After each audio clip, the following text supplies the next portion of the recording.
또 이스라엘 백성들은 지치고 곤고하다 보니 그만 원망을 하게 됩니다. 목마르다라고 원망을 하고 또 먹을 것이 없다고 원망을 하고 심지어 애굽으로 돌아가자고까지 합니다. 성경에는 이스라엘 백성들을 이렇게 늘 흔들흔들합니다. 오늘 우리들의 모습도 흔들거리지요. 우리의 감정이 복받쳐 오를 때에는 우리 목이 터져라 찬양을 합니다. 내 영혼이 은총 입어 중한재짐 벗고 보니 슬픔 많은 이 세상도 천국으로 화하도다. 그렇게 기쁠 수가 없습니다. 그러나 잠시 감정도 다 내려앉고 우리의 상황도 우리가 기대했던 대로 되어져 가지 아니하는 어느 순간에 우리 마음에 낙심이 들어옵니다. 그래서 흔들거립니다. 오늘은 특별히 흔들거리는 우리의 모습, 그러나 그 가운데서도 흔들리지 아니하는 하나님에 대해서 함께 보고자 합니다. 이스라엘 백성들은 늘 흔들거렸는데 하나님이 중심을 잡았죠. 하나님은 조금도 흔들리지 않았습니다. 오히려 하나님은 모세가 이스라엘의 허물과 잘못을 넣고 탄원하면 하나님은 처음에는 진노하셨다가 그 진노의 감정을 가라앉히시고 모세의 간구를 들어주셔서 관용을 베풀어 주십니다. 모세야, 내가 진멸하려고 하였으나 그러나 너의 간구를 듣고 내가 내 진노를 가라앉히고 다시 처음으로 돌아가서 약속대로 내가 그들을 인도하겠다. 이렇게 하나님은 다시 중심을 잡아 주십니다. 그래서 그 하나님이 성경을 통해서 보여주시는 그 말씀, 오늘 다시 우리들도 그 하나님 보게 되기를 주님의 이름으로 축원합니다.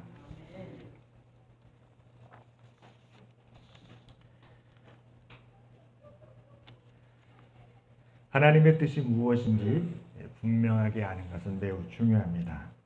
하나님의 은혜가 어디까지인가 우리가 모르게 되면 답답하죠. 그러나 하나님께서 우리에게 베풀어 주실 은혜가 여기까지구나 하게 되면 우리 마음의 모호함이 사라지고 확신이 들게 됩니다. 하나님께서 어디까지 인도하시며 허락하실까, 이것에 대해서 분명하면 분명할수록 우리가 두려워하지 않게 되지요. 우리는 만일 하나님의 뜻이라면 이 단어 앞에 우리가 흔들렸던 것이 다시 중심을 잡게 됩니다. 사실 사람의 생각은 온전하지 못하지 않습니까? 그래서 사람의 생각과 판단은 우리로 하여금 흔들리게 합니다. 그렇지만 이 결정이 하나님이 하신 결정이다 하면 우리 가운데 신뢰가 생겨요. 왜냐하면 하나님이 책임지실 것이니까요. 그만큼 하나님의 뜻과 은혜는 우리 믿음에 있어서 매우 중요합니다. 그러니까 우리 믿음의 바탕, 우리 믿음의 중심이 하나님으로부터 말미암았고 하나님의 뜻과 은혜를 따라간다는 것은 아주 중요합니다.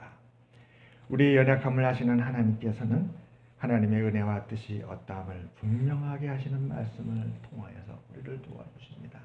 우리는 자주 잊어버리잖아요. 하나님은 기억하여 주시고 우리가 다시 그 하나님의 은혜로 돌아가게 해주시지요. 오늘도 바로 그러한 말씀입니다. 우리가 살아가면서 경계는 매우 중요합니다. 우리의 소유권을 구분하기 때문에 그렇습니다. 경계가 막연하거나 모호하면 이웃과 함께 집을 같이 공유하는 일이 벌어지게 되죠. 여러분 거주지 집에 소유의 경계가 없어서 그 한 집을 소유자도 불분명한 가운데에 이웃과 함께 그 집을 공유한다면 어떻게 될까요? 나중에 분쟁이 생길 것입니다. 그러나 집의 소유가 명확하다면 소유자로서는 두려워하거나 근심하지 아니하고 그 집을 분명하게 지키고 그 집에 거주하게 될 것입니다. 하나님은 이처럼 이스라엘 백성들이 거주할 가나안 땅의 경계를 분명히 하셨습니다. 이스라엘의 소유로 하나님께서 베푸신 은혜의 경계를 명확하게 하신 것입니다. 그리하여 이스라엘로 하여금 그 땅을 분명한 믿음과 확신으로 차지할 수 있도록 하나님께서 이끌어 주십니다. 그래서 하나님의 화법 가운데는 이런 화법이 있죠. 이미 내가 너에게 준 것이다.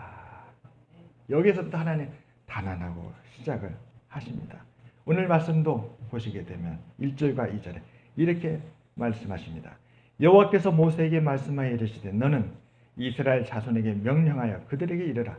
너희가 가나안 땅에 들어가는 때에 그 땅은 너희의 기업이 되리니 곧 가나안 사방 지경이라. 우리는 개역 개정 성경을 보고 있습니다. 표준 성경을 보게 되면 이렇게 번역이 되어 있습니다. 주께서 모세에게 말씀하셨다. 이스라엘 자손에게 명하여라. 그들에게 다음과 같이 말하여라. 너희는 이제 곧 가나안 땅에 들어가게 된다. 이 땅은 너희가 유산으로 받을 땅인데 다음과 같이 사방 경계를 정한 가나안 땅 전체를 일컫는다. 그러니까 유산이다 이렇게 말하고 있습니다. 여러분 부모로부터 상속받아 물려받게 되는 것, 그건 어느 누구도 침해할 수 없는 것이죠. 또 앞으로 유산을 상속받게 될 것, 이것 또한 그 권리를 누구도 빼앗지 못합니다. 그래서 부모와 자녀는 얼마나 소중한 신분인지 모릅니다.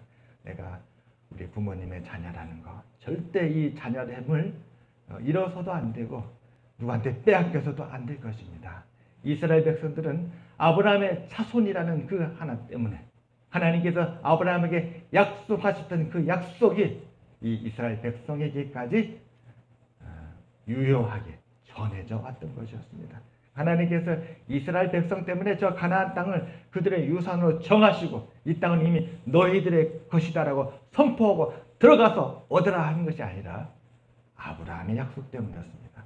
하나님께서 아브라함에게 내가 내게 보일 땅으로 가라. 이러면 내가 너를 축복할 것인데 너로 말미암아서 축복을 얻게 할 것인데 내 자손이 하늘의 별과 같이 될 것이다. 내가 너의 자손으로 말미암아 하늘의 별과 같이 바닷가의 모와 같이 번성하게 할 것이다. 내 눈으로 보는 이 모든 땅을 너와 내 자손이 주겠다. 약속을 했어요. 그 약속 때문에 이스라엘 백성들은 오늘 또 하나님이 선포하시는 이 말씀을 듣게 된 것이었습니다. 이제 요단 동편을 다 점령하여 루벤, 갓 그리고 므낫세 반지파에게 요단 동편의 분배가 끝납니다. 모세의 뒤를 이은 여호수아와 이스라엘의 미래가 가나안 땅에 있는데 이제 그 땅을 들어가서 차지하면 됩니다. 우리 지금 PPT 프로젝트 스크린 나오죠? 오른쪽에 보게 되면 가운데를 경계로 해서 오른쪽과 왼쪽으로 나눠집니다. 위에 보게 되면 오른쪽에 므낫세가 있고 그 아래 갓이 있고 그 아래 루벤이 있습니다. 가운데가 바로 요단강입니다. 요단강인데 요단강이 위로는 갈릴리 호수가 있고 아래로는 사해가 있죠. 그래서 갈릴리 호수, 사해, 이 오른쪽 동쪽 편을 요단 동편이라고 하고 왼쪽 편을 요단 서편이라고 합니다.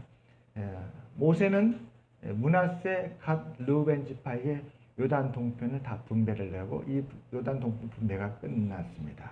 그리고 이제 34장 민수기 34장에 이르러서 하나님은 모세에게 요단 서편, 이 땅이 바로 이제 이스라엘 백성들이 들어가서 차지할 약속의 땅입니다. 약속의 땅에서 오늘 34장에 하나님께서 말씀하시는 것은 남쪽, 북쪽, 동쪽, 서쪽 그 경계를 말씀해 주십니다. 이스라엘 백성들에게 너희가 저 요단 가나안 땅에 들어가거든 너희가 차지할 그 땅의 경계는 여기다. 다시 말하면 여기까지 차지해야 된다. 여기까지가 내가 너희들에게 허락하고 너희에게 베푼 은혜의 땅이다. 이렇게 말씀해 주신 것입니다. 보시게 되면 왼쪽에 아래쪽 시므온이 있잖아요. 그 시므온이 이제 남쪽 경계가 되겠습니다. 오늘 1절에서 5절 본문으로 잡았는데 이 시므온 저 땅에는 신광야라는 데가 있습니다. 신광야. 그리고 맨 위쪽 보게 되면 요단 서편에 아셀과 납달리가 있습니다. 거기에는 르홉이라는 산지가 존재합니다. 요단 동편, 요단강이 되겠죠. 요단강을 경계를 했을 때에 그곳에 동편에 사해 바다가 있고 위로 갈릴리 호수가 있습니다. 더 놀라운 것은 요단 서편입니다. 서편의 경계는 무엇인가? 저 지도에 보게 되면 요단 서편에는 무엇이 있죠? 요단 서편, 말하자면 해가 지는 쪽입니다. 해가 동에서 떠서 서로 지는데 이 해 지는 쪽 서쪽에 놀랍게도 지중해가 있습니다. 하나님은 이스라엘 백성들에게 그 땅의 경계를 말씀하시는데 이렇게 말씀하시는 거죠. 너희들이 가서 차지할 땅은 광대한 땅이다. 어떻게 광대하냐? 서쪽에 지중해를 그 해변을 통해서 지중해 그 온 바다로 나갈 수 있다. 남쪽에 시브온 거기는 광야인데 사실 광야라는 것은 그 아래쪽에는 아프리카 대륙과 그 위쪽에 있는 유럽 대륙의 경계에 있는 완충지입니다. 이 시므온 지파가 있는 그 남쪽 광야를 지나게 되면 어디입니까? 그들이 나왔던 애굽 그리고 아프리카 대륙입니다. 광활한 아프리카 대륙으로 이어지는 교통의 요충지입니다. 그 길목입니다. 그 위쪽으로는 바로 산지가 되겠습니다. 아셀 지파, 납달리 지파, 스불론 지파가 있는데 그것은 르홉이라는 산지입니다. 여러분, 산지라는 것은 대단히 군사적으로도 또 정치적으로도 중요한 위치에 있는 지역입니다. 오른쪽으로는 사해와 또 갈릴리 호수가 있습니다. 하나님은 이렇게 천혜의 조건을 가진 갈릴리 땅을 이스라엘 백성들에게 축복의 땅으로 그들에게 주시겠다 약속했던 것이었습니다. 그래요. 산지도 있고 바다를 건너서 지중해로 나갈 수도 있고 또 광야를 통해서 아프리카 대륙으로 나갈 수 있고 이 모든 조건이 갖춰진 이스라엘. 이 땅을 거리로 측정을 해본 그 자료를 보게 되면 남북으로는 약 256km라고 합니다. 여러분 256km면 우리 서울서 시작을 해서 어디까지인지 전주나 광주쯤이 될 것입니다. 동서로는 약 80km 된다고 합니다. 80km면 어느 정도일까요? 우리 안산에서 수원까지가 한 25km. 그러면 안산에서 어디까지일까요? 조치원에는 여주쯤 될까요? 80km. 남북으로 길게 뻗어 있죠. 그러한 초승달 모양의 가나안 땅입니다. 하나님은 이 땅을 이스라엘 백성에게 주기로 약속을 하셨습니다. 제가 오늘 말씀을 준비하면서 그 아래쪽을 보니까 저도 말로만 들었는데 자세히는 몰랐는데 이번에 좀 알게 됐어요. 여러분 수에즈 운하라고 그 유명한 수에즈 운하가 바로 그 아래쪽에 있습니다. 시므온 지파 아래쪽 우리 스크린 맨 아래에 보면 신광야라고 있지 않습니까? 신광야에서 조금 아래로 내려오면 바로 이스라엘 백성들이 건넌 또 홍해가 나옵니다. 학자들이 홍해로 추측되는 그 바다 그 아랫부분에 수에즈 운하가 있습니다. 이게 놀라워요. 아프리카 대륙과 이 가나안 땅을 통해서 아시아로 가는 이 두 대륙이 이 좁은 수로 이 수에즈를 통해서 연결되어 있습니다. 그러니까 1860년대에 그 조그마한 수에즈 그 해협 거기를 수로로 뚫은 것이죠. 원래는 거기 육지였는데 좁은 육지가 두 대륙을 마치 고리처럼 연결하고 있는데 거기를 수로를 내서 물길을 만들었던 것이었습니다. 그렇게 수로를 만들어서 유럽 사람들이 아시아로 갈 때에 저 인도양으로 갈 때에 이 아프리카 대륙을 이전에 6,000km를 한 바퀴 돌아서 가던 것을 이제 수에즈 운하를 통해서 지름길로 가게 되었던 것이죠. 이 수에즈 운하의 지리적인 역할은 매우 중요하답니다. 저도 자료를 준비해서 놀란 것이 이집트가 그 수에즈 운하를 소유하고 있는데 한 해에 그 수에즈 운하를 통과하는 배가 2만 척이라고 합니다. 그리고 통행료 우리가 말하는 톨게이트죠. 우리 고속도로를 할 때 IC 통과할 때 톨게이트 하는데 작은 배는 통과료가 우리 한화로 600만 원. 유조선이나 큰 벌크선 같은 경우는 우리 한화로 약 5억 원이라고 합니다. 그러니까 1만 척이 한 해에 그 수에즈 운하를 통과하는데 그 애굽 정부가 한 해에 그 세수로 받는 통행료가 우리 돈으로 약 8조 원에 달하는 어마어마한 경제적인 가치를 갖고 있다고 합니다. 여러분, 이 수에즈의 지정학적 위치가 너무나도 경제적인 가치가 커서 이 수에즈운하의 소유권을 에집트가 갖기 위해서 영국, 프랑스, 미국, 중국과 오랫동안 씨름을 했다고 합니다. 사랑하는 여러분, 저 조선 땅 모양의 가나안 땅은 이스라엘 백성들에게 너무나도 중요한 가치를 가진 땅입니다. 그래서 하나님은 저 땅을 어느 누구에게도 주지 아니하고 꼭 이스라엘 백성들에게 주시기 위해서 오랫동안 계획을 했습니다.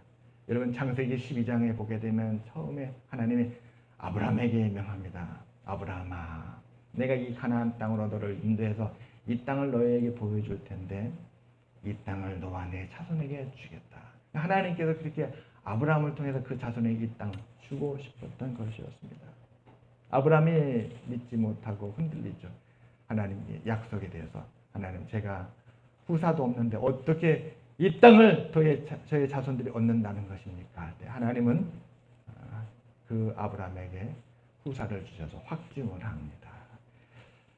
우리가 민수기를 읽어가고 있습니다. 민수기 13장과 14장에 되게 되면 12정탐꾼이 나옵니다. 12정탐꾼이 저 가나안 땅을 40일 동안 정탐하는데 모세가 그 12정탐꾼에게 이렇게 말합니다. 너희들이 정탐할 땅의 경계는 이러하다. 남쪽 신광야로부터 북쪽 하맛 누옵까지 정탐을 하라. 이렇게 명합니다. 그런데 오늘 말씀을 보게 되면 하나님께서 이스라엘 모세를 통해서 이스라엘 백성들에게 이 가나안 땅에 들어가서 차지할 그들에게 주겠다고 약속하는 땅은 정확하게 같은 경계를 말합니다. 오늘 그 남쪽 경계를 한번 같이 보겠습니다. 우리 민수기 34장 오늘 본문 말씀 3절에서 5절 말씀입니다. 너희 남쪽은 에돔 곁에 접근한 신광야니 너희의 남쪽 경계는 동쪽으로 염해 끝에서 시작하여 돌아서 아그라빔 언덕 남쪽에 이르고 신을 지나 가데스 바네아 남쪽에 이르고 또 하살 아다를 지나 아스몬에 이르고 아스몬에서 돌아서 애굽 시내를 지나 바다까지 이르라. 복잡하죠. 단순하게 간단하게 말해서 이렇게 됩니다. 남쪽의 지역에 남쪽 경계도 동쪽과 서쪽이 있을 거 아니겠습니까? 가장 최남단의 동쪽과 서쪽을 지명을 말씀해 준 것입니다. 최남단 남쪽에 그 오른쪽 끝에 동쪽 끝에는 사해 바다가 있고 왼쪽 끝에는 지중해가 있습니다. 그래서 오늘 마지막에 하나님께서 말씀하시기를 애굽 시내를 지나 바다까지라고 말씀하신 것입니다. 하나님께서 이스라엘 남쪽 경계를 이렇게 말씀하셨는데 이 경계는 정확하게 12정탐꾼이 정탐하였던 경계와 일치합니다. 이것은 무엇을 의미하는가? 하나님은 이스라엘 백성들이 정탐에 실패해서 저 가나안 땅을 악평하였지만 신뢰를 무너뜨리고 저 가나안 땅에 들어갈 자격조차 없었던 이스라엘 백성들이었지만 그러나 아브라함과 맺었던 그 신실한 약속을 그대로 지키셨다. 그 약속에 대해서는 하나님은 변함이 없으셨다라는 것이었습니다. 사랑하는 여러분, 그래요. 하나님은 변함없는 하나님이신지 믿습니다. 그래서 히브리서 말씀에 하나님은 회전하는 그림자가 없다라고 하잖아요. 우리는 변하지만 하나님은 변하지 아니하여서 우리가 기억하지 못하는 하나님은 기억하시고 우리를 붙드시고 인도하십니다. 성경을 볼 때에 특별히 오늘 민수기 말씀을 바라볼 때에 하나님께서 지키시는 것이 있습니다. 하나님께서 놓지 않으시는 것이 있습니다. 그것은 바로 하나님께서 사랑하는 자녀들, 그 이스라엘 백성들에게 축복이 되는 것. 이것만큼은 사랑하는 이스라엘 백성들이 흠이 있고 부족하고 늘 흔들거리고 하나님을 실망시키고 원망하며 무너지지만 그래도 그들의 미래를 위해서 꼭 필요하다 한 것을 하나님께서 지키시는 걸 봅니다. 여러분, 우리가 같이 출애굽기 민수기를 다 릴레이로 우리가 보았지 않습니까? 거기에 보면 이스라엘 백성들은 어떤 모습입니까? 우리를 실망시키고, 어찌 보면 그 실망스러운 모습은 바로 우리의 모습일 수도 있습니다. 우리가 우리 자신을 바라볼 때 참 실망을 들었지 않습니까? 그러나 하나님은 그 이스라엘 백성들을 위해서 그들의 미래를 열어가시는데, 이 지정학적으로 중요한 이 가나안 땅은 변함없이 그대로 유지시킵니다. 약속한 대로 내가 이 땅의 경계를 이렇게 남쪽으로는 신광야하고 북쪽으로는 저 산지까지, 서쪽으로는 저 지중해에 면한 대해까지 그 경계를 변함없이 세우고 이 땅을 모두 그 아브라함의 자녀들에게 주려고 하니 전진하라는 것입니다. 뒤를 돌아다보지 말고 지나간 일은 과거음으로 다 물리치고 앞을 향하여 하나님께서 그 이루실 약속, 하나님께서 약속을 이루실 것이므로 그 앞을 향하여 달아가는 하나님의 은혜의 말씀인 줄 믿습니다. 콜럼버스에 대한 예화를 함께 전하고자 합니다. 미지의 세계를 향해 스페인을 떠난 크리스토퍼 콜럼버스. 그는 살아온 바람과 억센 파도와 보이는 것 없는 끊임없이 펼쳐지는 바다와 하늘뿐인 그런 상황이 있었습니다. 선원들은 두려움과 분노에 늘 몸을 떨었다고 합니다. 우리가 떠나온 지가 도대체 얼마나 오래됐는지 아직도 육지가 보이지 않습니다. 그러면서 선원들은 다시 돌아가자라는 요구를 했다고 합니다. 그렇게 절망하는 선원들을 향해서 콜럼버스는 이렇게 말했다고 합니다. 여러분, 나는 나침반이나 선박의 성능을 믿고 항해를 시작한 것이 아닙니다. 나를 움직이는 동력은 꿈과 소망입니다. 나는 지금 이사야서를 읽으며 새로운 에너지를 충전하고 있습니다. 사랑하는 성도 여러분, 가나안 땅은 하나님의 꿈과 소망이었습니다.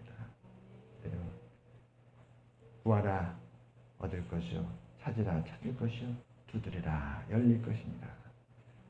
누가 떡을 달라는데 돌을 주고 생선을 달라는데 뱀을 줄 사람이 있겠느냐? 악한 자라도 자식에게 좋은 것을 줄 줄 알거든. 하물며 하늘에 계신 너희 천부께서 좋은 것으로 주시지 않겠느냐? 하나님은 오늘 우리들에게도 가장 좋은 것을 주시는 하나님이신 줄 믿습니다. 우리가 우리 자신을 볼 때는 하나님 은혜를 받을 자격이 없을 정도로 우리는 너무 연약하다 하고 우리가 움츠러들게 됩니다. 그러나 하나님은 그런 우리를 변함없이 바라봅니다. 그렇다고 하나님께서 약속을 바꾸시지는 않습니다. 하나님의 말씀을 붙들고 다시 믿음으로 구하면 하나님은 우리 아버지가 되시기 때문에 우리에게 항상 최선의 것으로 인도해 주십니다. 하나님은 모세를 통해 이스라엘 백성들에게 그들이 장차 얻게 될 변함없는 기업의 경계를 알게 하시며 그들도 하나님과 함께 하나님의 꿈과 소망을 향해 나아가길 원하셨습니다. 이미 하나님께서 꿈꾸시고 계획하시고 허락하신 은혜, 그래서 이미 받은 것 같고 소유한 것과 같은 그 은혜를 향해 믿음으로 나아가기를 하나님은 원하셨습니다. 그 하나님이 바로 오늘 우리의 변함없는 기업이고 지극히 큰 상급인 줄 믿습니다. 네. 사랑하는 여러분, 오늘 이 예배는 너무나도 소중합니다. 우리가 한 달, 아니 한 주, 일주일에 한 번 드리는 예배입니다. 그런데 이 예배가 왜 소중한가? 하나님 때문이죠. 우리가 하나님 앞에 나왔다는 것만으로, 하나님 앞에 잠시 마음을 두었다는 것만으로, 우리가 하나님의 얼굴을 향하는 것만으로도 하나님은 기뻐하십니다. 그리고 그것은 우리의 삶의 원동력이 돼서 우리를 다시 일으키는 것이지요. 이 시간은 짧은 시간이지만 우리 한 사람 한 사람에게 얼마나 소중한지 하나님께서 우리 모두를 더욱 축복해 주시고 인도해 주실 줄 믿습니다. 기도하겠습니다. 하나님 아버지, 감사합니다.